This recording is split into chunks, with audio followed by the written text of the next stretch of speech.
Hey guys, I was just updating my Instagram story to tell you that today we're boiling potatoes. Welcome to Real Simple Cooking School. I'm Dawn, your host and food director here at Real Simple. It's Wednesday, right around 1. You know how we do it. We'll quickly review the rules. 1, we wash our hands. I just did that. 2, we play nice. Stay chill in the chat. If you don't have anything nice to say, you are now dismissed. This is a constructive teaching kitchen, and I aim to keep it that way, so stay cool. And if you don't want to play along, so long. Back to work. Okay, but today we're talking about something very important, the beloved spud. This is really the one thing I always wish I had in my refrigerator. It's not eggs. It's not snacking cheese, although those things are true. It's boiled potatoes, which doesn't sound sexy just off the top there, but the things you can do with already cooked potatoes through the week are amazing. And they actually are kind of sexy, so I'm going to show you how to do it. So I'm really into these micro gold potatoes. I think you guys can find them. They're often sold in these like net bags like this, 24 ounces a piece. These, while I ordered micro gold potatoes, this is what showed up, and I would say these are not really micro. These are just like small potatoes. I would say, and just like because my friends at Food and Wine happen to have these around, that bag's open. This is more the size I'm talking about when I say micro. These are the ones I really like. One, because they cook so fast, and that's kind of the point on the weeknight, right? So look for guys that are small like this if you can find them, but these will absolutely do. You just have to kind of think about it and get started a little bit earlier, which I did. I got 3 pots of boiling potatoes in the back there. We'll go back in a second. I'll put these back. I won't put the potato that I put on the floor back, but let me show you how to do it. So 24 ounces of potatoes, I feel like good for 4 people or 2 with leftovers. However, if you are one, Sam's not here. I feel totally abandoned today. Samantha, we're live. If you are cooking for 1, go ahead and just get the 24-ounce bag, even if it feels like too much, because the leftovers will serve you very well throughout the week. So here's how to do it. I like to do my potato cooking in this size medium pot. This is like 3.5 or 4 quarts. I don't know who makes this one, but All Clad makes a very similar one. I wrote up all these details. Brooke can drop the link. Actually, Rebecca, who's watching at home, can drop the link on where to buy it. The All Clad pots and pans, they're an investment, but I'll take this pen out from behind my ear. They're an investment, but you'll have them forever. Anyway, nice sturdy pot. Over to the sink. Phil, come with me.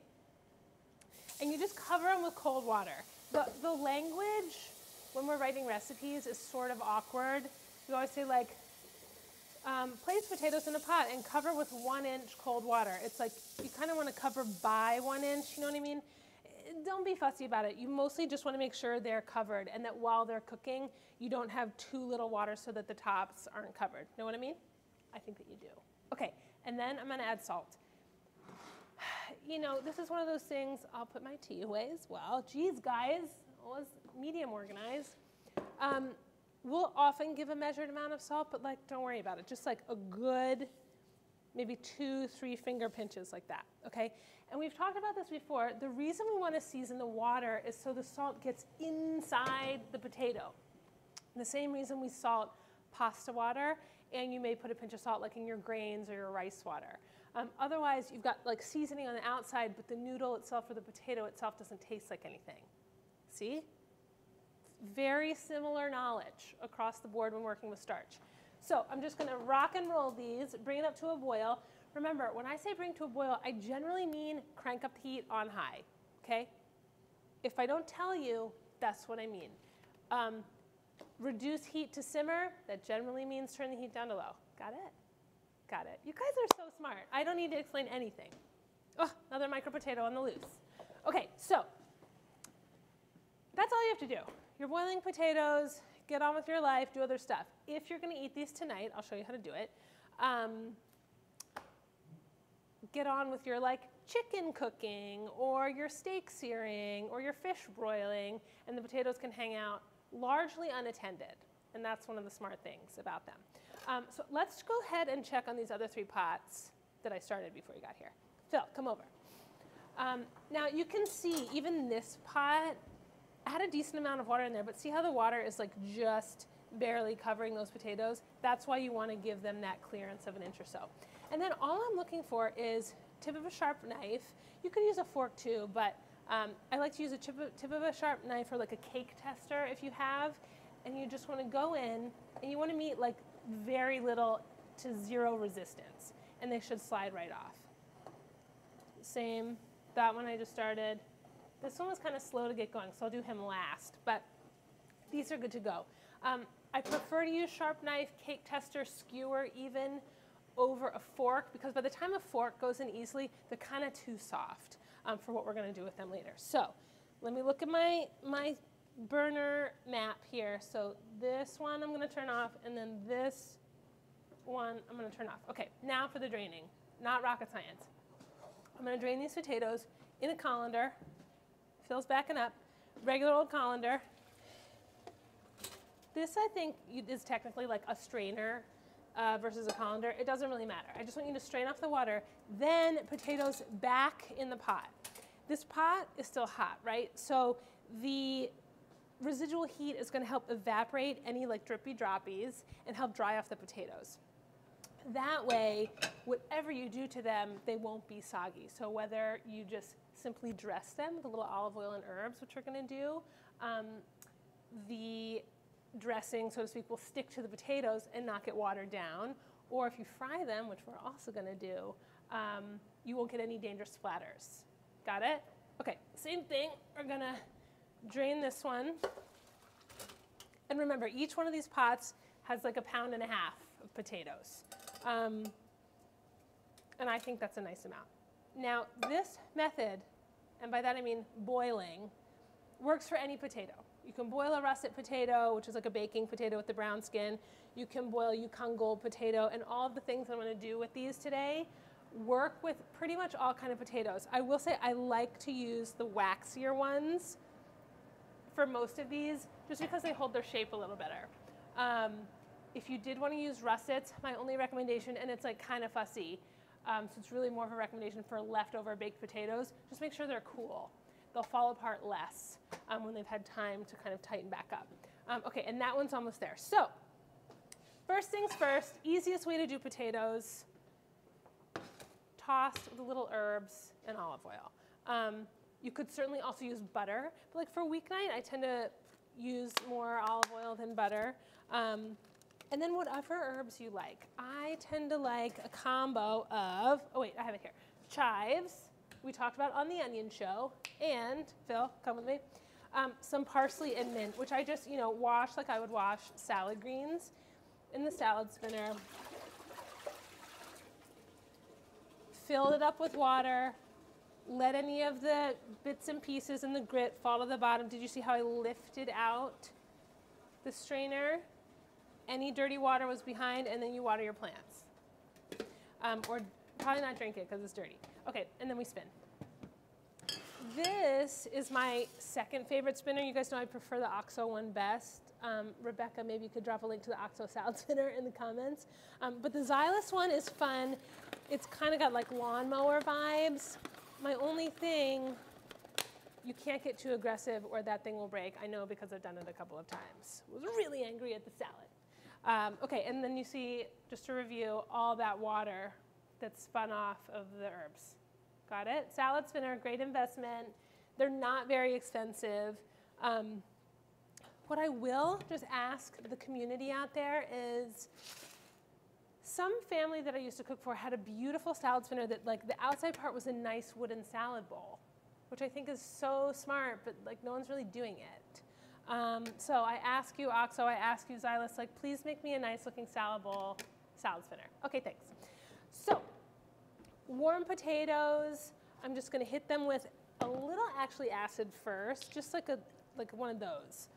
That's gonna perk these up, a little more salt, olive oil. And see, I'm just like doing this in the, right in the pot. I could do this in a bowl, but like then I have to wash another thing. Now I had a knife, here it is. And I'm just going to give these herbs a rough chop. If you didn't want to use the vinegar, that's fine. You could just use a little lemon juice. You could skip the acid altogether. This knife is sharp. Thank you, David. You guys know that my knives are generally fairly dull. But like I said, chives, mint, parsley, I really like a combination. You could do one, you could do none. But this is like a boiled potato. It's going to be creamy on the inside. It's going to have tons of flavor because we salted the water. Let's do a little parsley and mint. And guys, remember, you can eat the parsley stems. Very crunchy, adds great flavor. It looks like you did more work than you actually did. In that case, just start from the stem end and run your knife through them. And I keep it very rough. You know, it's like weeknight. I'm not trying to be fussy. I mean, my cooking and the way I plate stuff is never going to be fussy. So if that is your jam, you've come to the wrong program. Okay, so parsley goes in, and let's add a little mint. Only thing to keep in mind, the mint especially on the warm potatoes will brown pretty fast. So if you're like entertaining or trying to impress someone, do the mint at the very last second, okay? But it's a small thing. Cooking for people, great way to show them you care. And if they're smart, they'll know that and they won't care what the mint looks like. You know what I'm saying? Right. Brooke, do we have any questions? Not yet, but I would be curious to know what other thing, mint seems like a very interesting thing to go with potato. What other interesting herbs could you put with potato? Honestly, so the question is, what other herbs could you put with the potato? Potatoes are really like a great blank canvas, and they take well to most herbs, not just the tender ones, which we happen to have here, and would also include like cilantro, chervil, sort of like one of those extra credit herbs. Those would all be great. But they also do really well with like rosemary and thyme. Now those herbs, I tend to like to cook a little more. I need like a big spoon. How about, guys, how's this for ingenuity? Ice cream scoop, first thing I found, it's gonna work great. So we're just gonna like give these a little toss in here. Oh, you know what I would take though, David, are like 3 platters. David's the best, and he helps us all out, makes us look good. Okay, and then season again. Now, I'm gonna talk about this a little more later, but we talk a lot about seasoning to taste. Even when a recipe gives you a measured amount of salt, you really want to taste as you go and season to your liking and to your palate. That said, how do you know when it's there? It should taste delicious, right? So you can always add more, you can't take it away. So if you're nervous, like just keep going, and you'll get there. When you've done it right, you should not be able to stop eating. Get it? Thank you, David. That's the idea. I had one cook friend who was sort of coaching me through seasoning who said, that dish should be addictive like a bag of chips. Okay, that's like maybe a little too salty, but like that's the idea. You want to make it delicious. I'm risking everything here. See, herby potatoes, a lot are left behind, but like easy as could be, right? These would be awesome alongside a steak, alongside a perfectly simple broiled piece of fish, alongside those 3-ingredient chicken thighs. You see what I'm saying? Easy stuff. Okay, I'm gonna drain that last pot. Let's double check them. Tip of the knife going in, and we're there. Okay. Ooh, last one drain. Remember, not rocket science. We're just gonna drain them. And back in the pot. Now, what time is it? It's like a little, what are we saying, like 1:12? I probably turned this pot on, I think it was like 12:43. So all told, that was like 25 minutes. But you don't have to like stand there and watch it like the hard-boiled egg scenario and like, when did they start boiling? Start the timer. It's like, you're just going for tender. So like walk them by, stick the tip of the knife in there, go about your business, not quite there, go back, and then you're done. It doesn't have to be perfect, especially for weeknight. Remember, we're keeping it cash. This isn't supposed to stress you out. This is supposed to make it easy. right? Sorry, I never answered Brooke's question, which was, what are some other herbs that you might use? I guess I kind of did. But even sage would be nice if you could like fry it in a little olive oil and then toss that with the potatoes. Delish. Okay, potato number 2, the crushed potato. So I'm going to take this pot, slightly cool, I hope, so I can handle it. I'm just going to put them here so you can see. Now, this is one of those potatoes that works with really any potato. I would say sweet potatoes are the hardest because their flesh is so soft inside. But the crushed potato is kind of what it sounds like. You just kind of want to like crush it with your hand like this. So you end up with these kind of jaggedy pieces. This is also my preferred method for, ow, it's a little hot, making hash browns. But so you've got some pieces that are like a little more skin, some pieces that are bigger than smaller. So very gently, I'm just like breaking open the potato like this. Phil, do you see? Phil, come closer. Okay, so see, it's just like barely want to break the skin. And so you've got those jaggedy pieces. And then we fry them. Now, if you have a deep fry or fry daddy situation, by all means, toss these potatoes in there. That would be delish. I don't have a fryer. I also don't. Now I have a pretty good hood fan at home, but I feel like so many hood fans are not great, and that's why I don't usually like to fry at home.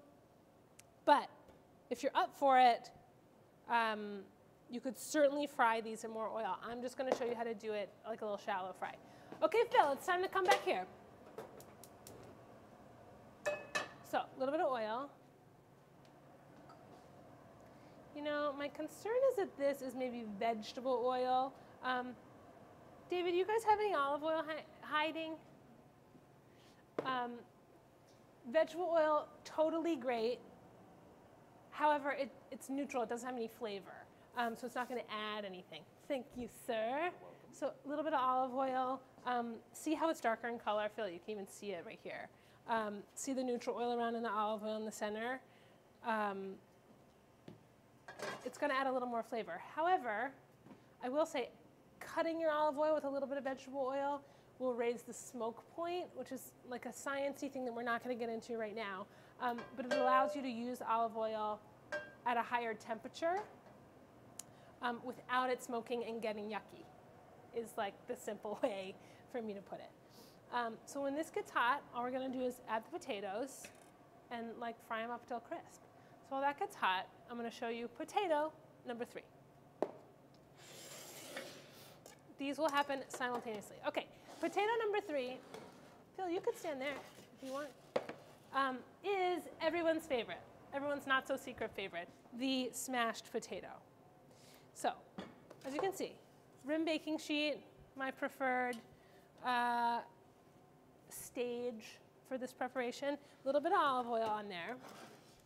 I'm dying to eat one of those potatoes, but I'm not going to because then I get parsley in my teeth and that would not be cute for this part of it.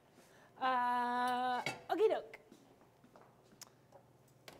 Same thing, boiled potatoes. Now, I could stick these in the fridge for like 4 days. So like do it on Sunday, potatoes through Thursday if you want.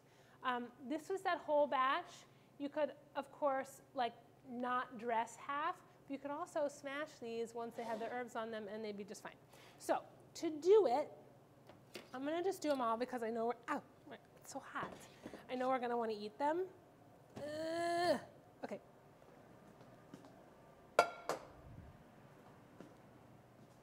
Here's what I'm going to do. I'm going to use my inactive time. I know that this oil is hot. Phil, come look. It's shimmering and it's like moving around the pan pretty fast. You guys see that? You know when you first put oil in the pan, it kind of like stays where it is. When it gets hot, it's going to start to move around pretty easily. Did you like that demo? It's going to move around pretty easily.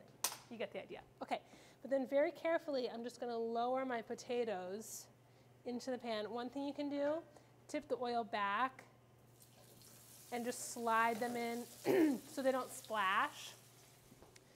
We've talked about this a little in the past, but remember, you always want to lay things away from you. It's kind of hard with the potatoes because I need two hands, but like especially fish and flat things, lay them back so it splashes on the backsplash. Huh? They're not just coming up with names like random, they make sense. So anyway, now I'm just going to leave these alone, okay? Because I wanted to get some color. I'm just shaking the pan so nothing sticks, and they're going to get golden and crispy. I'll come back, stir, stir, stir, and we'll move on with our lives. Meanwhile, back at the ranch, I need, oh, you know what I need? Tessa, can you grab that teeny tiny little pot? Yeah, we're good. Okay, teeny tiny pot, small juice glass, or this thing, or a measuring cup. We're going to use to flatten these potatoes. Now, remember, I put a little bit of oil on the sheet tray. We're just going to give them a little bit of a shake. Turn so they don't stick to my flattener, technical term. And then we're just going to give them a firm yet gentle press, even across. And then he gets a little bit stuck. That's okay. See? Flat. To about ½ inch. I feel like that's a sweet spot where they still kind of hold together, but they're not so thick that they don't. See, that one I did too much. Okay. Gently, gently. Gently, gently. In all honesty, these potatoes could maybe be like a little firmer. That will help them hold their shape. And that's all there is to it. Then, you've got a couple of options here. You can stick this tray in the oven, 450, and just let them go. You'll flip them halfway through, and they'll be golden and crispy and delicious. That's the hands-off method. Hands-on, we're going to fry them on the stovetop just like we're doing these guys. It's really up to you. Like, did you remember to preheat the oven? Do you have other things going on in the stove? Would you like to engage in the meditation that is frying potatoes? You know, it's like you have some options, and it's not, the options are there to serve you in whichever way best suits your needs that night. Okay? So I think I'm going to fry them because it's more fun to watch. So meanwhile, back here, we've got some really beautiful crispiness going. Now these are nice because I don't need them to hold their shape. You know, those craggy fried edges are part of the deliciousness. And see, you've got these like little golden brown bits in there. Ooh, they're going to be so good. Ooh, look at that guy. So I can stir with tongs rather than like come in here with a spatula, which I'll do with those, and they're going to be great. But things are happening here, so now I kind of got to keep my eye on them, but let's see if I can work the ones and twos, like my favorite movie, Juice. Just kidding, it's not my favorite, but it's one of them. Shout out if you've seen Juice, young Tupac. Okay, giving everybody a turn. Again, it's not, this is what I mean by turning occasionally. I'm not like, did I get this side? Did I get this side? It's just like, yeah, that guy looks good. Give him a turn. That guy looks good. Give him a turn. See?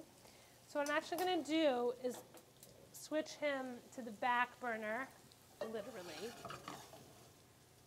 and move this up front. I'm going to use my same combo, just a little less oil. So some of that neutral oil and some of the olive oil, but a little less, mostly because I'm going to be going in there a decent amount, turning, and it's less of a deep fry situation because they're flatter. Does that make sense? I don't need as much oil to clear them. Let's check on these other potatoes because we wouldn't want to miss an opportunity for a perfectly cooked potato. They need another minute. We're not quite there. Okay.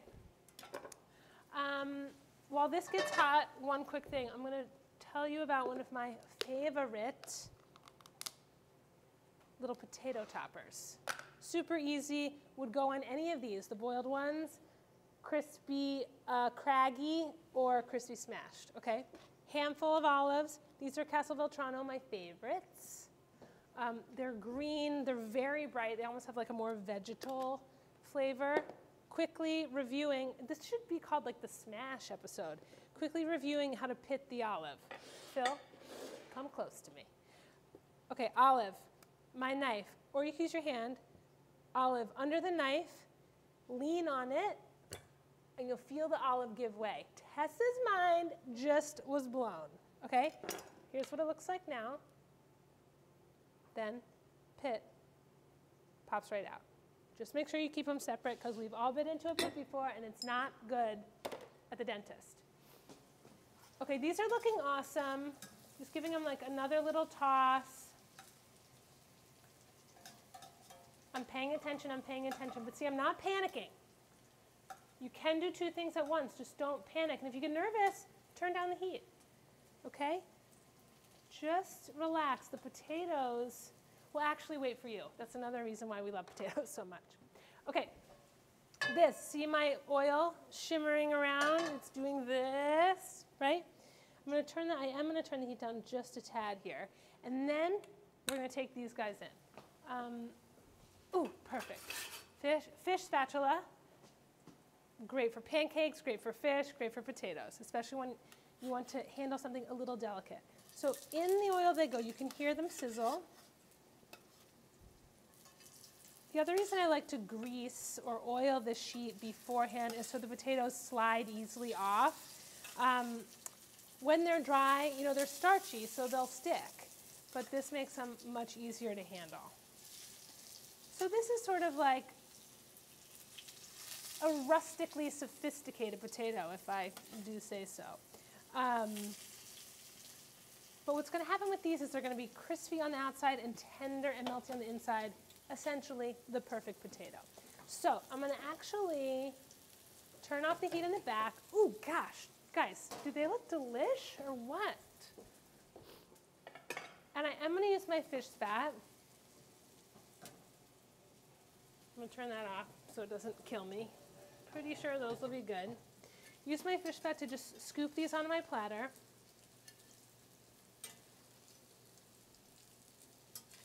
And yum. The other thing to remember, you know how these guys kind of like fell apart a little when I was smashing them? When they're cool, they'll be easier to handle. So that's the whole idea. If you wanted to do potatoes, you know, several different ways that week, I would start with like the simply tossed version. And then these are just going to be a little bit easier when the potatoes are slightly cooler, but don't worry about it. Now, for extra credit, here's how you're going to finish them. Here, I am going to pour off like just a little of this fat. Okay. And then see, I'm not even on the burner here. Ooh, slippery slidey. A little bit of butter. Now, this is really like a preparation that will feed your soul as well as your stomach. Having a bad day, a little stressed out, just feeling like hungry in a way you can't put your finger on, do this. Do this. Now, there's enough heat in this pan that it should just melt this butter by itself, and I won't have to put it on the heat. So I'm just going to let that do its thing. Come back here. Now, this time you may have to use your finger just to guide the potato over because we want them to hold their shape. You can all, ooh, scared me. Put that not on the top. You can also use the side of the skillet to kind of help you guide the potato over. Fish spat, the other reason I love it, it has this really thin blade. Rebecca, can you drop a link to this Lamson Sharp fish spatula in the comments? But it has a super thin blade that gets underneath this thing without too much effort. And you can see some of them are falling apart a little. It's okay. Don't worry about it. They're just potatoes. I'm going to actually fit a couple more in here. And just like anything else, when they're done, take it out, add another one, as there is room. Okay, butter is looking pretty good. I'm just going to turn this on to speed it up a tad. In the meantime, I'm going to taste this potato. If I did it right, I should want to eat that whole tray, which I know I'm going to want to anyway. But they need salt, for sure. Remember, the starches want to be seasoned. Ooh, you know what else would be good? Parmesan cheese. Don't mind if we do. You know what else would be good? Black pepper. Oh, look, I just made cacio e pepe potatoes. You guys, you see what's happening here? Riffing, we're playing jazz here in the kitchen. Okay, so here's my melted butter with some of those potato bits right over the top. Ooh, baby. I probably could have done like 1 tablespoon, but that's okay. Parm, ooh, wow. A little more pepper. Pay me for that. Okay, meanwhile, I'm gonna start plating these guys. Any questions, Brooke, while we're cooking away here? Yes, Sam, Belle actually has a question. Ready, Sam? She says she loves to stick oil on her baking sheets because she's lazy. It makes cleanup easier, but is it preventing the potatoes from getting crispy? Sam asked a very important question about foil lining your baking sheets. Sam, yes, lining the sheet pan with foil will make cleanup easier. Will it prevent you from getting a great crust on whatever you're roasting? Yes. I just am being honest with you. So, just, I just want you to manage your expectations. However, if, you've got the right amount of fat on whatever you're cooking, cleanup shouldn't be that hard. Also, you guys know, they don't pay me to say this, but Dawn dishwashing liquid cuts it like none other. Okay, that's just my shameless plug for the day. Dawn, call me. And in we go. Now, Phil, look. The potatoes have definitely like soaked up some of the oil. That's okay. I just want to add a little bit more. Okay, the pan is hot enough that it will get really hot pretty fast. So just adding a little few squirts of oil and give it a shake to make sure they're not sticking.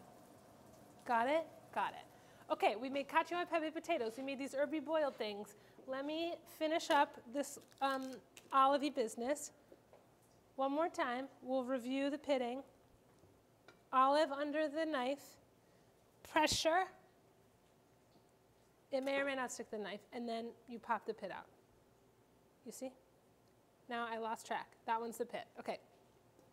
So I'm just going to do a little of that. Now, other things you could toss with your potatoes. We talked about cheese. The vinaigrette that you guys I know have been making every weekend as part of your cooking school learnings and growth. That's another reason we keep it on hand. Toss it in boiled potatoes, dinner is done. And something to think about, the main event, like the star of dinner, doesn't always have to be like the meat or the protein. Why not have like a super simple, like I said, steamed piece of fish or leftover roast chicken with a really special roasted potato? That's a good idea. I never really thought of that until right now, but I think that's something to think about. It doesn't have to be a special thing, and a special thing, and a salad. It can just be like a thing, a special potato, and a salad. Right, Sam? Okay, coming back, little bowl. All I've got here, some of my pitted olives. I'm gonna quickly flip these guys back here. Watching my heat. See how I'm adjusting and I'm not scared? Flipping, looking for golden. That looks great. I'm gonna let that guy keep going. This one's ready. Out he goes, onto my platter. Handful of olives, no measurement, rough chop. You could use capers. You could use, what other briny things? Any type of your favorite olive would be great. But like I said, I like these castellotronos. A little onion business. I've got scallions here. You could use shallot. You could even use a little bit of red onion, a little bit thinly sliced. Other things to toss with potatoes. Bacon and their drippings, right? Think breakfast.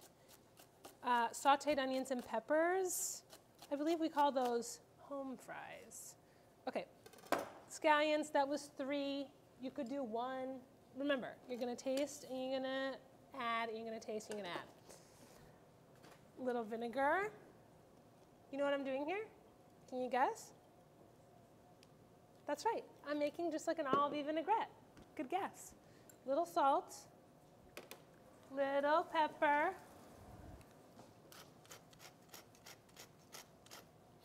and a little bit of olive oil. I'm going to use this business on these crispy smashed guys. And because they're fried, excuse me, they're going to be a little bit more rich, right? Goes without saying. So I don't need as much fat, right? Because they've soaked up some of the fat that they're cooking in. You know what this needs visually? Take a look. More parsley, that's right. So I'm just going to add a little bit of this. Part of that is just me kind of sensing it, and also just visually, we've got like this great monochromatic green thing happening, and I want a little darker green in there. Not science. I know these things go together. Just giving it a rough chop. I'm gonna leave the stems out on this one. Choppy, chop, chop, chop, chop. I don't have another thing, so just using my fish spat. Tap, tap, tap. That's gonna be great. You can put a little Dijon in there or whole grain. So good. Okay, flipping our potatoes. Ooh, that one looks good. Phil, come see. Now, you might get some of these like ultra dark bits. That's okay. If you don't want them, don't eat them. Flipping, nice. Flipping, ooh, that one's good too. I think I got my heat to like the very perfect spot. There we go. Flipping that, good. Okay, we're good. And when you guys go away, I'll finish cooking those, but these ought to do it. So that's like 1, 2, 3, I don't know, we have like 4 pounds of potatoes to eat. I think we can do it. We'll share with our friends. Brooke, any other questions? Yes. How do you keep potatoes from going brown in the fridge? Well, here's the thing, guys. You don't keep the potatoes in the fridge. Cool, dry place. Potatoes and onions are pantry produce, okay? That's why you want to keep them like, not under the sink, but like in the cabinet next to the sink, you know what I mean? But not in a hot place near the oven, and not in the fridge. And otherwise, once they're cooked, they go in the fridge, and then you should use them up in like 3-4 days, okay? The original question was, how do you keep your potatoes from going brown in the fridge? And the answer was, don't keep them in the fridge. Sorry. Okay. Any other questions, Brooke? Not really. Everyone's just jealous that they don't get to eat them. Guys, make these tonight. Bag of potatoes. They're inexpensive. They do last for a really long time in the pantry. And as we can see, they are super versatile. So, and then I'm just going to spoon this olive-y business over top. Yum. Yum. And like I said, this little mixture works on any of these. And that is all we've got today.